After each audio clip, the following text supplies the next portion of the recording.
የፋኖ አንድነትን ተከትሎ በየግንባሩ ያገዛዙ ጦር እየፈለሰ ወደ ፋኖ እየገባ ሲሆን በወሎ ቀጠና የፋኖ ክንድ ያረፈበት ያገዛዙ ጦር በጋሸና እርስ በርሱ ሲጫረስ አርፍዷል። ዝርዝር መረጃውን እናሰማቸዋለን። በደራ ጉንደ መስቀል ህዝብ ላይ በታጣቂዎች በተፈጸመ ጥቃት ንጹሃን አማራዎች ተገድለዋል። ህዝብ ሲፈጸምበት የነበረውን ግፍም ለሚዲያችን ተናግረዋል። የምናሰማቸው ይሆናል። ኤርትራ በኢትዮጵያ ያለውን የኢኮኖሚና ሰብአዊ ሁኔታን በሪፖርት አስደግፋ አጋልጣለች። መረጃውን የምትሰሙት ይሆናል። ምርጫ ቦርድ በትግራይ ምርጫ ለማካሄድ የምርጫ ጣቢያዎች ዝግጁ እንዲሆኑ መመሪያ አስተላልፏል። ሰላም ጤና ይስጥልኝ ክቡራን አድማጮች፣ አብራችሁን ስትቆዩ እነዚህንና ሌሎችንም መረጃዎችን ታደምጣላችሁ። ለቻናላችን አዲስ ከሆኑ ሰብስክራይብ በማድረግ እንዲሁም ቪዲዮንም ላይክ በማድረግ ጀምሩ። በቀጥታ ወደ ዝርዝር መረጃው የፋኖ ክንድ ያረፈበት ያገዛዙ ጦር በጋሸና እርስ በራሱ መጫረሱ ተነገረ። አፋብን ምስራቅ አማራ ቀጠና ሚኒሊክ እዝ የደጋው መብረቅ ኮር ቀኛዝማች ተበጀ ወርቆ ክፍለ ጦርና አንሻ ክፍለ ጦር የብልጽግናውን ጦር ሰራዊት በመቀባበል ሙት ቁስለኛና ምርኮኛ ማድረጋቸውን ገልጸዋል።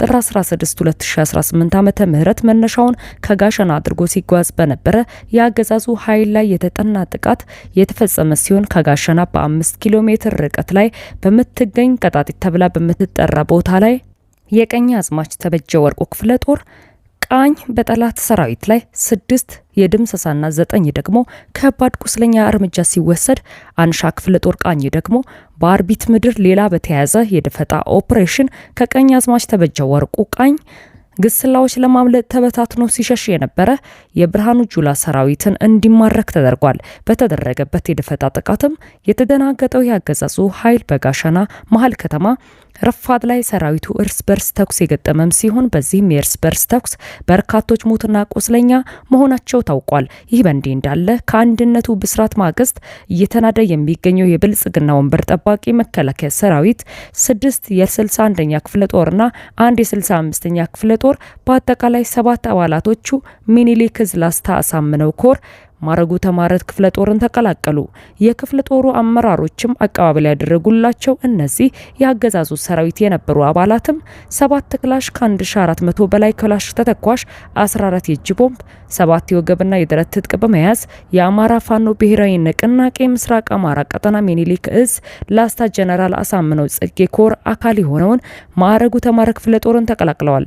ፋኖን የተቀላቀሉት የመከላከያ አባላት አክለውም የሀገሪቱ መከላከያ ተቋም የሀገር ዳር ድንበርና ሉዓላዊነትን ለማስከበር ነበር። በተቃራኒ አማራን ህዝብ ለሚጨፈጭፈው ለሚያርደውና አማራ ሀገር እንደሌለው ለሚያሳድደው የብልጽግና መንግስት ተባባሪ አንሆንም፣ ህዝባችንን አናሳዝንም በማለት ፋኖን የተቀላቀሉም ሲሆን በተደረገላቸው አቀባበልም ደስተኛ እንደሆኑና ከዚህ በኋላ የአማራን ህዝብ ለመካስ እንደሚሰሩም ተናግረዋል።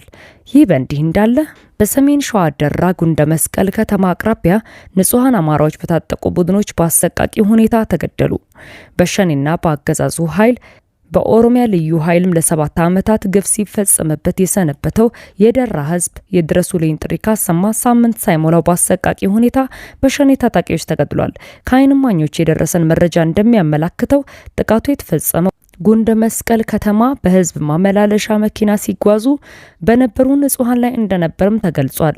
ነዋሪዎቹ ወደ ከተማዋ ለመድረስ 5 ኪሎ ሜትር ያህል ሲቀራቸው ራሱን የኦሮሞ ነጻነት ሰራዊት ብሎ የሚጠራው ቡድን ታጣቂዎች በከፈቱት ተኩስ አንዲት የአማራ ተወላጅ እናትን ጨምሮ እስካሁን በደረሰን መረጃ የ6 ሰዎች ህይወት ተቀጥፏል። በርካታ መንገደኞች ላይም ከባድና ቀላል የአካል ጉዳት የደረሰባቸውም ሲሆን ቁጥራቸውን በውል ያልታወቁ ንጹሃንም ታግተው ወደማይታወቅ ስፍራም ተወስደዋል ተብሏል።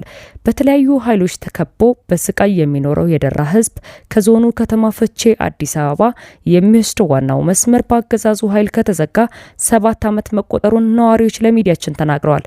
ነዋሪዎቹ ዋናውን የዞኑን መስመር በብቸኝነት የሚገለገሉበት በደራ ወረዳ የሚገኙ የአገዛዙ አምቡላንሶች የህክምና ሙያ ስነ ምግባርንና ሰብአዊነትን ወደ ጎን በመተው አምቡላንሶቹ ምጥ የያዛቸው ወላዶችን ወደ ፍቼ ሆስፒታል በሚወስዱበት ወቅት በደላሎች አማካኝነት ሌሎች ተጓዦችን እያሳፈሩ ለአንድ ሰው 2000 ብር በማስከፈልን ይዘው እንደሚሄዱ ገልጸው ነበር። እነዚህ መኪናዎች በአገዛዙ ሰራዊት ታጅበው ይሄዳሉ።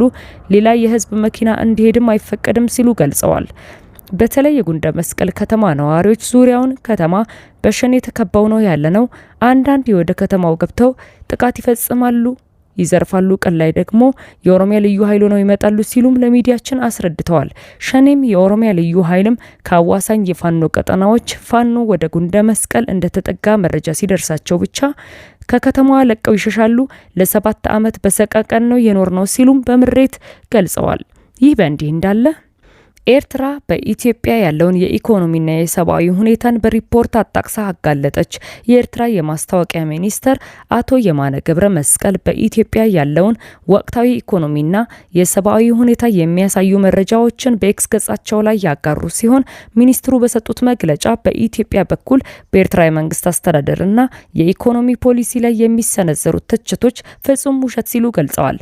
እንደ አቶ የማነ ገለጻ እነዚህ የጥፋት ዘመቻዎች ዋና ዓላማቸውም የአብይ አገዛዝ የገባበትን የውስጥ የጸጥታ ችግር ለመሸፈንና ቀጠናዊ መረጋጋትን አደጋ ላይ የሚጥለውን የባህር በር የማግኘት አጀንዳን ምክንያታዊ ለማድረግ ያለመም ነው ብለዋል።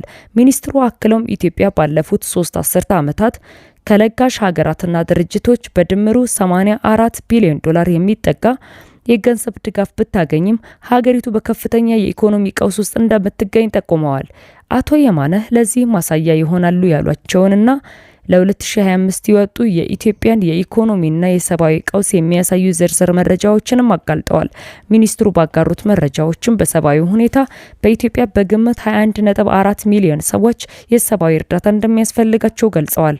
4.5 ሚሊዮን የሚሆኑ ዜጎች ደግሞ በሀገር ውስጥ ተፈናቃይ ሲሆኑ 12 ሚሊዮን ህጻናት የሰብአዊ እርዳታ የሚያስፈልጋቸውና 8.32 ሚሊዮን ህጻናት ደግሞ ከትምህርት ገበታ ውጪ መሆናቸውም ተገልጿል። እንደዚህ ወደ 9178 የሚጠጉትም ትምህርት ቤቶች መውደማቸውን ወይም ጉዳት እንደደረሰባቸው የተጠቀሰ ሲሆን 68.7 በመቶ የሚሆነው ህዝብ በብዝሃ ዘርፍ ድህነት ውስጥ እንደሚገኝ ሪፖርቱ አመልክቷል። አቶ የማነ ገብረ መስቀል በመልእክታቸው በአጠቃላይ ላይ የብልጽግናው አገዛዝ ቀጠናዊ ግጭቶችን ከመቀስቀስ ይልቅ እነዚህን ውስጣዊ አሳዛኝ ሁኔታዎች ለመፍታት ትኩረት መስጠት እንዳለበትም አሳስበዋል። ይህ በእንዲህ እንዳለ የህወሓት ስነ እውቅና የሰረዘው ምርጫ ቦርድ በትግራይ ምርጫ ክልሎችና የምርጫ ጣቢያዎች ዝግጁ እንዲሆኑ መመሪያ አሳለፈ።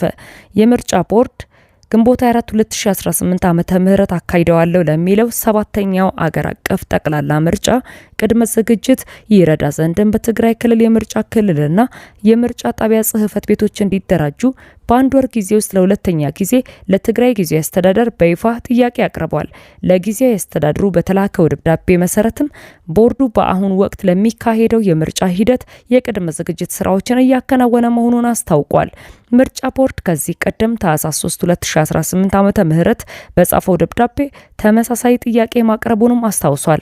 የመራጮች ምዝገባ ከየካቲት 7 2018 ዓመተ ምህረት ጀምሮ እንደሚጀመር የጠቀሰው ምርጫ ቦርድ በዚህም ከዚህ በፊት ቦርዱ በላከው መመሪያና በጂአይኤስ ትክክለኛ መገኛቸው የተወሰደው በክልሉ የሚገኝ የምርጫ ጣቢያ ጽህፈት ቤቶች ዝግጁ መሆናቸውን እስከ ጥር 25 2018 ዓ.ም ድረስ እንድታሳውቁን እንጠይቃለን ብሏል በደብዳቤው።